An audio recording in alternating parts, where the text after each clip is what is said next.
मैं कौन हूँ? यह प्रश्न बहुत छोटा सा है और साधारण सा प्रतीत होता है। बहुत ही कम व्यक्ति होंगे जिनके मन में यह प्रश्न कभी आया होगा और इस प्रश्न को उन्होंने किसी से पूछने का प्रयास किया होगा। लेकिन यह प्रश्न जीवन का सबसे महत्वपूर्ण प्रश्न है। इस प्रश्न का उठना ही यह दर्शाता है कि वह व्यक्ति संसार की क्रियाकलापों की व्यर्थता को समझने लगा है और यहीं से उसके आध्यात्मिक जीवन का आरंभ होता है। यह प्रश्न व्यक्ति सबसे पहले स्वयं से ही पूछता है। व्यक्ति का स्वयं को जानने का प्रयास ही आध्यात्मिक साधना है। अब मैं कौन हूँ में मैं प्रश्न करने वाला है। यह प्रश्न करने वाला कौन है? इस प्रश्न के उठने के साथ ही इस प्रश्न को अनुभव करने वाला भी वहाँ पर होता है।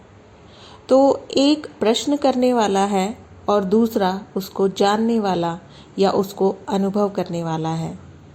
तो आप देखेंगे सदा ही ये स्थिति होती है। एक विचार होता है और उस विचार को अनुभव करने वाला होता है।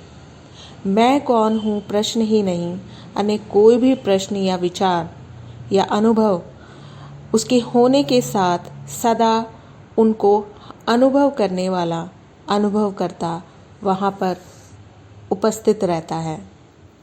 जब मैं में स्वयं को जानने की जिज्ञासा उत्पन्न होती है तब यह स्थिति प्रकट होती है। अब प्रश्न उठता है, यह जो अनुभव कर रहा है यह कौन है जो सदा उपस्थित रहता है? जब विचार ना हो यह तब भी होता है। और मैं कौन हूँ प्रश्न में मैं शब्द क्या है? मैं यहाँ पर अहम है। तो क्या अहम स्वयं को जानना चाहता है? अहम स्वयं को नहीं जान सकता। अहम स्थिर नहीं होता। उसकी स्थिति परिवर्तित होती रहती है। यह केवल एक विचार मात्र है। लेकिन यह प्रश्न इसलिए महत्वपूर्ण है क्योंकि इस प्रश्न के द्वारा ही इस प्रश्न को अनुभव करने वाले का ज्ञान होता है, उसके होने का पता चलता है और वह सदा ही उपस्थित रहता है। वह अनंत काल से अनंत जीवों में अनंत अनुभवों में उनका साक्षी बनकर सदा वही उपस्थित होता है। उसके होने का ज्ञान और वही हो जाना ही आत्मज्ञान या आत्म साक्षात्कार है। किसी मनुष्य के जीवन में यह सबसे महत्वपूर्ण और अद्भुत घटना है। इस घटना के द्वारा ही अहम की वास्तविक स्थिति का पता चलता है। अहम जीव पर आरोपित एक मिथ्या भाव है। अहम के सहारे ही विभिन्न प्रकार के विचार जीव में उठते हैं। विभिन्न विचारों का आपस में संबंध बनता है और विभिन्न घटना क्रमों को आपस में जोड़ा जाता है। मिथ्या होते हुए भी अहम जीव के लिए उपयोगी है।